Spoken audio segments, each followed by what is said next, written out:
మంచి ఉద్యోగం కూడా సంపాదించాడు. అమ్మా, నాన్న, మీ ఇద్దరిని చాలా బాగా చూసుకుంటాను అనేవాడు. ఆ రోజు జరిగిన యాక్సిడెంట్లో అక్కడికక్కడే చనిపోయాడు బాబు.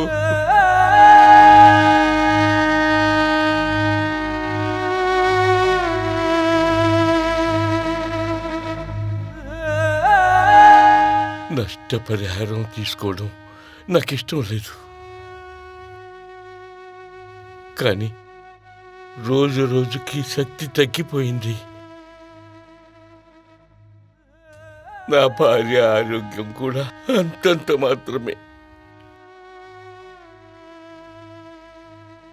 మీ నాన్నగారి బలవంతం మీద ఇదిగో ఇప్పుడు వచ్చాను బాబు.